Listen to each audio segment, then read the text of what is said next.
Hello students, कैसे हो। आज हम 10वीं क्लास मैथ्स उसमें नया चैप्टर स्टार्ट करने वाले हैं और वो है चैप्टर 7वां, जिसका नाम है निर्देशांक ज्यामिति। ओके, तो सबसे पहले आपने ग्राफ तो देखा ही होगा। वो ग्राफ में दो अक्ष होती है, एक्स अक्ष और वाई अक्ष। दूसरा, दोनों अक्ष जहाँ पे एक दूसरे को प्रतिच्छेद करती है उसे हम मूल बिंदु कहते हैं, और मूल बिंदु के निर्देशांक 0 0 ऐसे होते ही, ये भी सबको पता है। दूसरी चीज़, कोई भी आपको निर्देशांक दिया गया हो या तो कोई भी बिंदु आपको दिया गया हो, मान लो कि 2 3, तो उसमें 2 है, वो ये दिखाता है कि वो एक्स अक्ष के ऊपर है, और जो 3 है वो वाई अक्ष के ऊपर। ठीक है, ये भी चीज़ आपको पता है क्योंकि 9th में हम ऑलरेडी इसके बारे में पढ़ चुके। ठीक है। दूसरी चीज़, अब 9th में हमने कितने चरण होते हैं, कैसे दिखाते हैं निर्देशांक, ये सब हमने पढ़ा था। ये 10वीं कक्षा में हम जो 2 बिंदु होते हैं वो बिंदुओं के बीच की दूरी कितनी है, ग्राफ में 2 बिंदुओं के बीच की दूरी कितनी है, उसके बारे में थोड़ी बहुत पढ़ाई करेंगे। ठीक है, तो सबसे पहले आपको एक फॉर्मूला याद रखना पड़ेगा। ये फॉर्मूला यहाँ पे ऑलरेडी आपको दिया गया है कि मान लो कि कोई 2 बिंदु है ए और बी, और ये दोनों बिंदुओं के बीच अगर आपको दूरी ज्ञात करनी है तो उसका फॉर्मूला ये रहेगा, A B is equal to under root में x2 minus x1 all square plus y2 minus y1 all square. आपको फॉर्मूला यहाँ पे दिख ही रहा है। ठीक है, अब ये बता दो कि x2 और x1 क्या है, y1 और y2 का है। x2 यानी कि 2 बिंदुओं में जो पहला दूसरा बिंदु है उसका x2 और पहला बिंदु है उसका x1। ठीक वैसे ही y2 तो दूसरे बिंदु का y निर्देशांक और y1 यानी कि पहले बिंदु का निर्देशांक। ठीक है, चलो तो अब एक एग्जाम्पल ही ले लेते हैं तो आपको ज़्यादा पता चलेगा।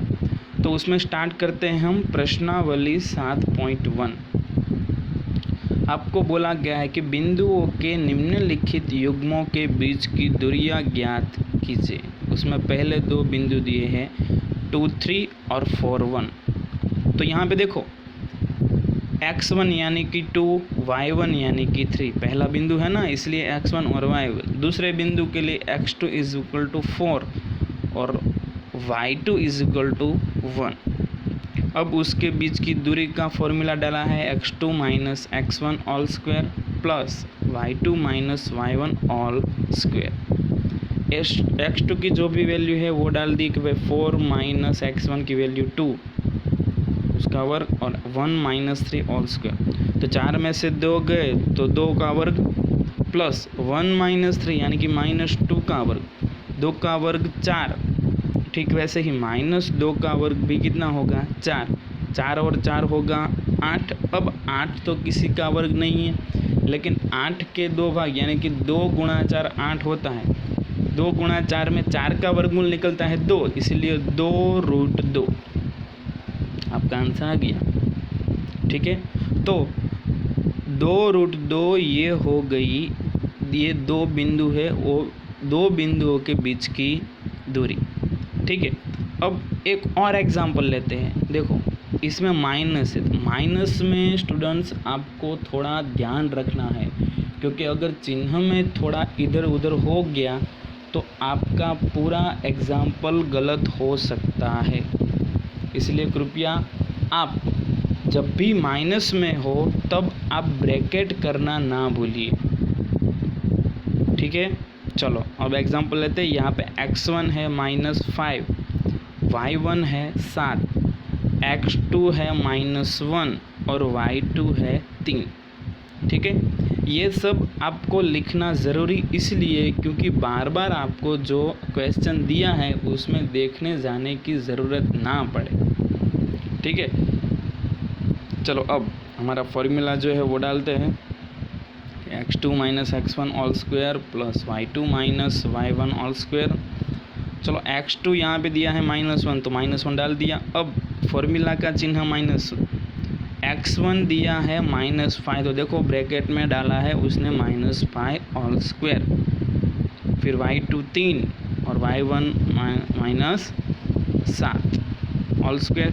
चलो अब -1 का -1, अब देखो माइनस माइनस होगा प्लस, इसलिए +5 डाला है, और 3 - 7 तो आएगा आंसर -4 ऑल स्क्वायर। अब वापस -1 + 5 तो माइनस प्लस होगा माइनस, 5 में से 1 जाएगा 4 तो 4 का वर्ग आएगा 16, और -4 का भी वर्ग आएगा 16। 16 और 16 कितना होगा 32। अब 32 तो किसी का वर्ग है ही नहीं, लेकिन हमें पता है कि भाई 16 × 2 होता है 32, और 16 किसका वर्ग है 4, तो आंसर आ गया 4√2। ओके, चलो तीसरा जो एग्जाम्पल है उसमें संख्या नहीं दी गई है, लेकिन AB और -A -B दिया गया है। तो कोई बात नहीं, हम जैसा करते हैं ठीक उस हिसाब से x1 y1 x2 y2 आप लिख दो, लिख दिए। चलो अब देखो x2 मतलब -a all square plus -b all square. अब देखो माइनस माइनस होता है प्लस, इसलिए -a इसलिए -2a all square plus -2b all square. -2a का स्क्वायर होता है 4a स्क्वायर, और इसका होगा 4b स्क्वायर। अब दोनों में से कॉमन क्या निकल रहा है 4। ओके, और 4 का वर्गमूल निकलता है कितना 2, तो इसलिए इसका आंसर आया 2 √ में a² + b²। ओके, समझ में आ रहा है आपको? ठीक है, चलो अब नेक्स्ट दूसरा क्वेश्चन। अब आपको बोला है कि बिंदु वो 0 0 यानी कि मूल बिंदु, और दूसरा बिंदु है 36 और 15 के बीच की दूरी ज्ञात कीजिए। तो हमारा जो फॉर्मूला है उस हिसाब से आपको सबसे पहले दूरी ज्ञात करनी है। फिर एक शहर B एक अन्य शहर A से 36 किलोमीटर पूर्व और 15 किलोमीटर उत्तर की ओर है। आप फिगर में देख रहे हो 36 किलोमीटर पूर्व की ओर, फिर वहाँ से 15 किलोमीटर उत्तर की ओर यानी कि ऊपर। तो शहर B की शहर A से बिना वास्तविक मापन की दूरी ज्ञात कीजिए। सबसे पहले दूरी ज्ञात कर लेते हैं। देखो दो बिंदु है 0 0 और 36 और 15, तो उसमें x1 x2 y1 y2, 36 - 0 all square plus 15 - 0 all square. 36 का वर्ग होता है 1296 और 15 का वर्ग होता है 225। अब ये दोनों का योग करोगे तो कितना आंसर आएगा 1521, और 1521 किसका वर्ग है 39 का। ओके, तो ये दोनों के बीच की दूरी कितनी होगी 39। चलो अब आपको दूसरा क्वेश्चन पूछा गया है, तो आप ये फिगर में देख सकते हो। देखो कि भाई 36 है वो पूर्व की ओर की दूरी, और वहाँ से 15 किलोमीटर उत्तर की ओर। तो यहाँ पे भी देखो दो बिंदु वही है, एक तो P यानी कि हमारा मूल बिंदु, और शहर A और Q। देखो आप फिगर में Q बिंदु यानी कि ऊपर वाला 36 और 15। तो अब उसमें x1 0, x2 36, y1 0, y2 भी 15। ऊपर जो हमने किया है ना, ठीक वैसे ही यहाँ पे वो चीज़ करनी है। तो तो इसका भी आंसर देखो 39 ही आ रहा है। ओके, चलो अब तीसरा क्वेश्चन। अब आपको ऐसा कहा गया है कि निर्धारित कीजिए कि क्या बिंदु 1, 5, 2, 3 और -2, -11 संरेखी है। संरेखी मतलब एक ही रेखा के ऊपर आ रहे हैं। ठीक है, अब हमें ये कैसे पता चलेगा कि संरेखी है कि नहीं? तो आपको देखो दिया गया कि अगर ए, बी और सी संरेखी है तो A B plus B C वो दोनों का योग करोगे, उसका आंसर ए सी के बराबर होना चाहिए। यानी कि सबसे पहले आपको दूरी ज्ञात करनी है। सबसे पहले ए बी की दूरी ज्ञात कर लो, बी सी की दूरी ज्ञात कर लो और ए सी की दूरी ज्ञात कर लो। ठीक है, फिर क्या करना है? फिर आपको जो दूरी आपने ज्ञात की है उसमें से 2 की दूरी का योग अगर तीसरे के बराबर होता है तो 3 बिंदु है वो संरेखी है, और अगर ऐसा नहीं होता तो वो संरेखी नहीं है। ठीक है, तो चलो देखो, इसने सबसे पहले ए बी के बीच की दूरी ज्ञात की तो कितना आंसर आ रहा है? √5। फिर उसने बी सी की दूरी ज्ञात की, तब कितना आंसर आ रहा है? 212। और फिर उसने ज्ञात किया ए सी, तब कितना आंसर आया है? 265। अब ये तीनों देखो आप, ये तीनों में से कोई 2 ऐसे भी है जिसका योग करने पर तीसरा आ रहा है? कोई भी नहीं है, ना तो ए बी और बी सी, ना तो बी सी और ए सी, और ना तो ए बी और ए सी। इसका मतलब ये हुआ कि ये तीनों बिंदु संरेखी नहीं हैं। ठीक है, ये सब में आपको जो दूरी अंतर वाला जो फॉर्मूला है हमारा, वो ही यूज़ किया है अभी तक। चलो अब चौथा। अब आपको पूछा गया है कि जांच कीजिए कि क्या बिंदु 5√2, 5-2, 6, 4 और 7-2 एक समद्विबाहु त्रिभुज के शीर्ष है। अब त्रिभुज के भुजा के हिसाब से प्रकार आपको पता ही है, मैंने 9th में आपको लिखवाया है। भुजा के आधार पर एक बार वापस आपको समझा देता हूँ। समबाहु, समद्विबाहु और विषमबाहु। समबाहु किसे कहते हैं हम? जिस त्रिभुज की तीनों भुजा समान होती है उसे हम कहेंगे समबाहु। समद्विबाहु किसे कहेंगे? जिस त्रिभुज की 2 भुजा समान हो, कोई भी 2 भुजा समान होनी चाहिए, उसे समद्विबाहु।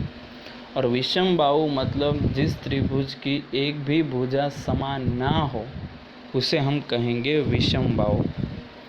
ये तो सबको आपको पता है। फिर हमने पढ़ाया था 9th में कोण के हिसाब से, पढ़ाया था कि नहीं पढ़ाया था?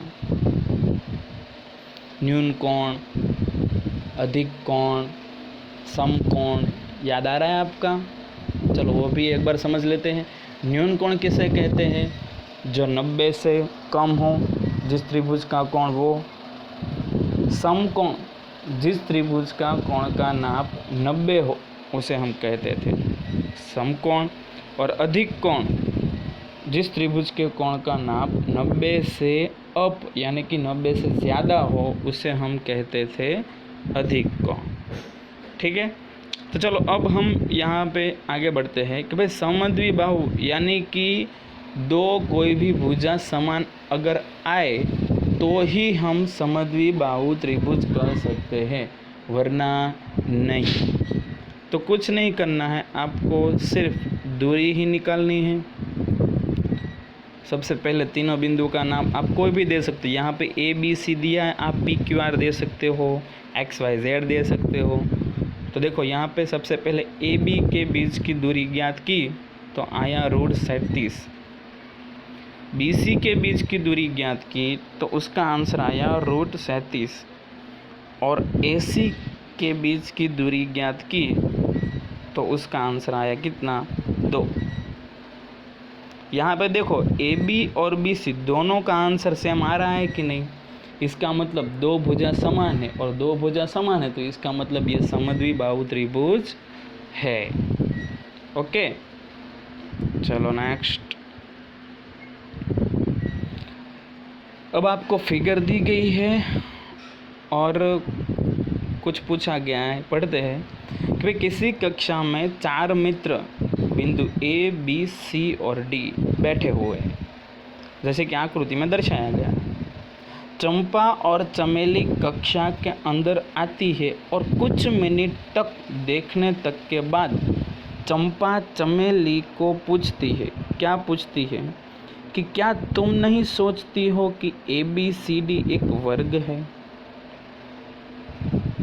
चमेली इससे सहमत नहीं है। दूरी सूत्र का उपयोग करके बताए कि इनमें कौन सही है। वापिस कक्षा में 4 मित्र बिंदुओं के रूप में बैठे हैं, चंपा और चमेली अंदर आए। चंपा ने चमेली को पूछा कि ये जो 4 बिंदु है तुम्हें नहीं लगता है कि एक वर्ग है। चमेली ने कहा नहीं है। अब कौन सही है कौन गलत है यह हमें जांच करने को कहा है। सबसे पहले आपको ये पता होना चाहिए वर्ग मतलब क्या। वर्ग मतलब जिस चतुर्भुज की चारों भुजा समान होती है उसे हम कहते हैं वर्ग। तो इसका मतलब ये हुआ कि हमें सबसे पहले दूरी ज्ञात करनी है। A B, B C, C D और ए डी, ये चारों की दूरी ज्ञात कर लेते हैं। तो देखो यहाँ पे, अब देखो इसमें बिंदु नहीं है, लेकिन आप ये जो ग्राफ दिखाया है उसमें बिंदु आसानी से ले सकते हो। देखो ए, हमने कहा था कि बिंदु में सबसे पहले x वाला फिर y वाला आता। तो देखो a यानी कि नीचे देखो 3 और y में कितना 4, तो a का निर्देशांक मिल गया 3 4। फिर b देखो ऊपर, तो उसमें रहेगा 6 और 7। ओके, c तो 9 और 4, और d तो 6 और 1। मिल गए बिंदु। अब दूरी ज्ञात कर लेते हैं। तो देखो ए बी, उसकी दूरी ज्ञात की तो कितना आंसर आया 3√2। बी सी, उसका आंसर भी 3√2। सी डी, उसका आंसर भी 3√2। और ए डी, उसका आंसर भी कितना 3√2। अब ये दूरी तो ज्ञात कर ली, इसमें देखो चारों भुजा भी समान आ गए। दूसरी चीज़ हमने पढ़ी थी वर्ग में कि उसके जो विकर्ण है यानी कि ए सी और बी डी वो भी समान आने चाहिए। तो उसके बीच की भी दूरी ज्ञात कर लेते हैं। तो देखो ए सी के बीच की दूरी ज्ञात की तो कितना आया 6। ठीक वैसे ही बी डी के बीच की दूरी ज्ञात की तो कितना आया 6। इसका मतलब ये हो कि भाई दोनों विकर्ण भी समान आ गए। तो इसका मतलब ये है कि ए बी सी डी एक वर्ग है। चारों भुजा भी समान आ गई और दोनों विकर्ण भी समान आ गए। तो इसका मतलब ये हुआ कि चंपा जो बोल रही थी वो सही कह रही थी। तो गलत कौन हुआ, चमेली। ओके, चलो अब छठा कि आपको बिंदु दिए गए हैं और आपको पूछा है कि भाई इससे बनने वाले चतुर्भुज का प्रकार बताइए, यदि कोई है तो ही, और अपने उत्तर के लिए कारण भी दीजिए। चतुर्भुज दिया है, सबसे पहले उसकी दूरी।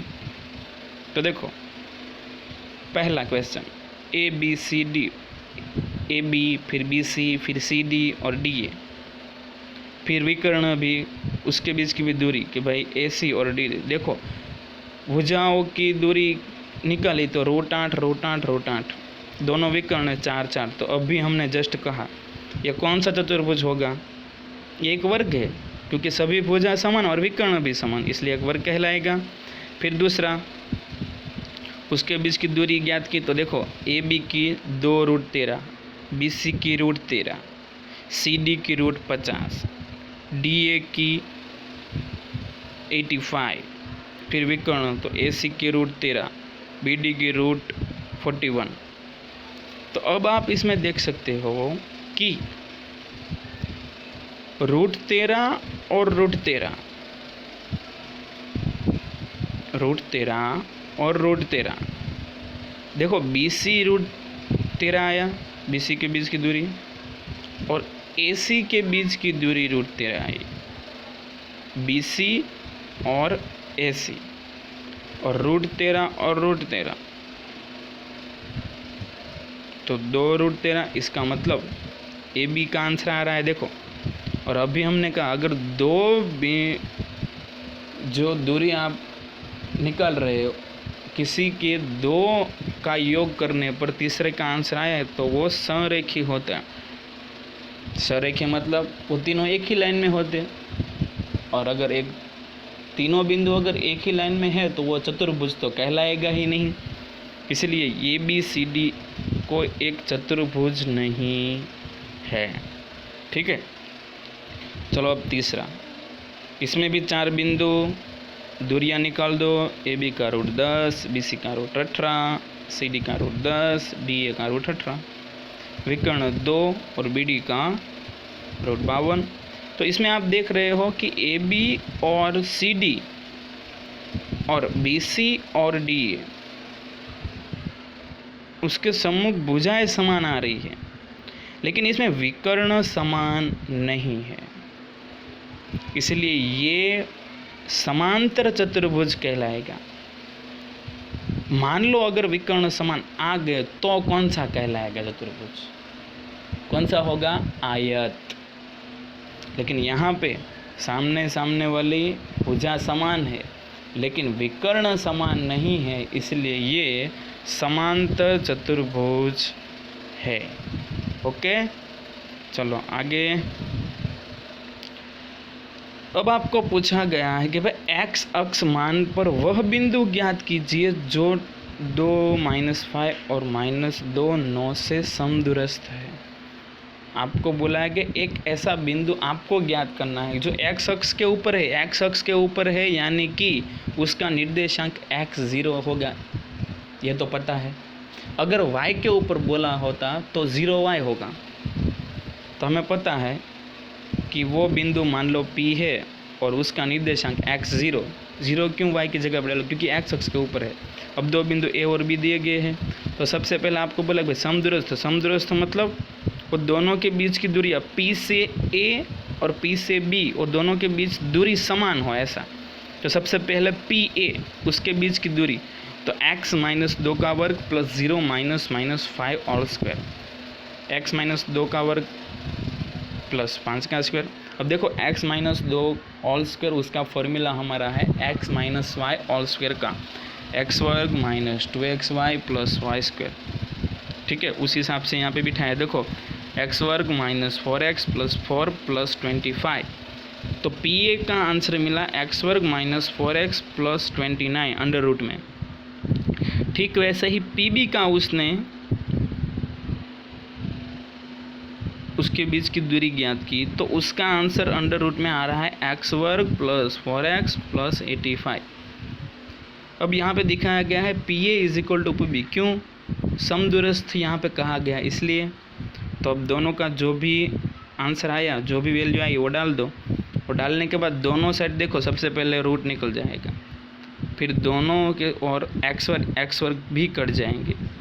अब क्या करना है, x वाले एक साइड कर दो और जो संख्या है वो उस साइड कर दो, फिर उसका माइनस या तो योग जो भी करना है करोगे, तो -8x = 56, फिर 8 बट्टे में डालोगे माइनस, तो उसका आंसर आएगा -7।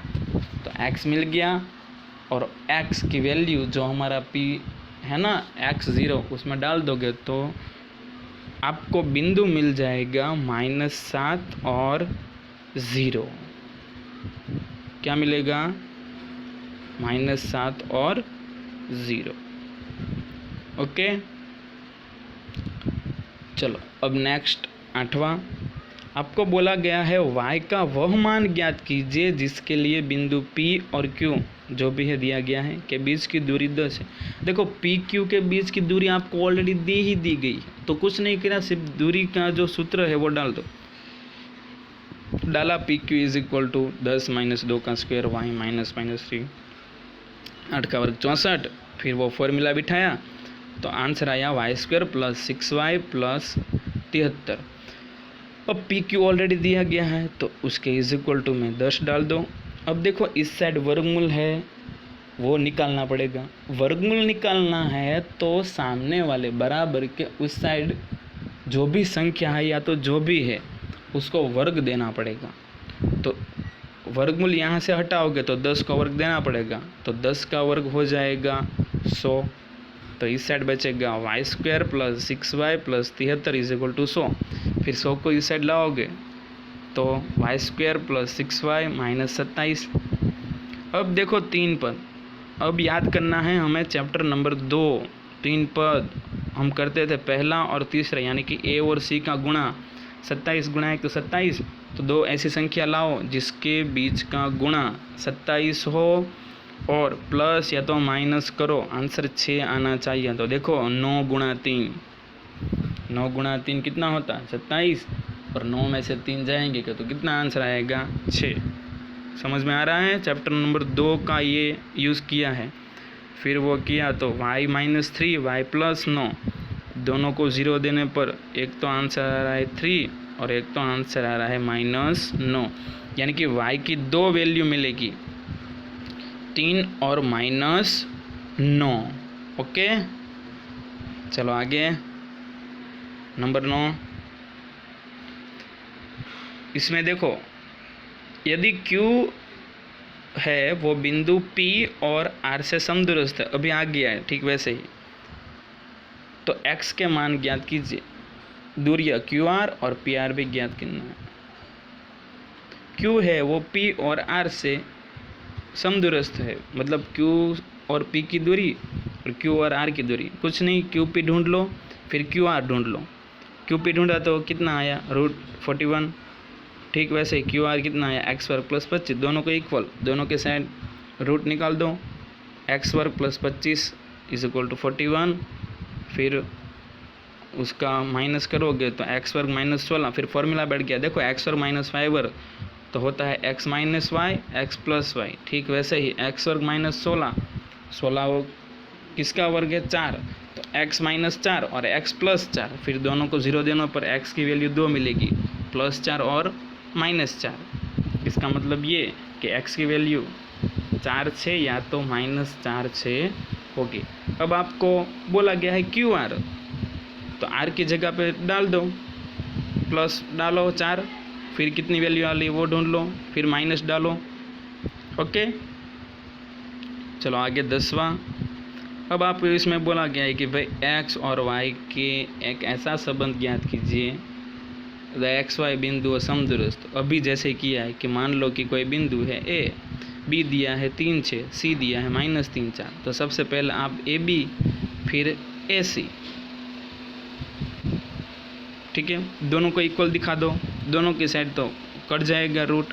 फिर जो हमारा फॉर्मूला है वो फॉर्मूला के हिसाब से आप पूरा लिख दो, फिर x² वाले y² वाले x वाले y वाले और संख्या वो सब को अलग कर दो, फिर उसका सॉल्यूशन आप करोगे तो लास्ट में बचेगा -3x - y + 5 = 4। फिर उसमें से माइनस वापस कॉमन काट लिया, उसने निकल लिया, तो आंसर लास्ट में आएगा 3x + y - 5 = 0, जो x और y के बीच का संबंध दिखाता है। क्या दिखाता है? उसके बीच का संबंध। ठीक है, तो दोस्तों यहाँ पे हमारी प्रश्नावली 7.1 ख़त्म होती है और ये चैप्टर पूरा इजी है। ये पूरा चैप्टर आपको फेयर बुक में लिखना है, याद भी करना है, और ये जो फॉर्मूला है दूरी का, ये फॉर्मूला भी याद रखना है, क्योंकि ये पूरा प्रश्नावली 7.1 ये जो फॉर्मूला है उसके ऊपर ही डिपेंड है। Okay, thank you.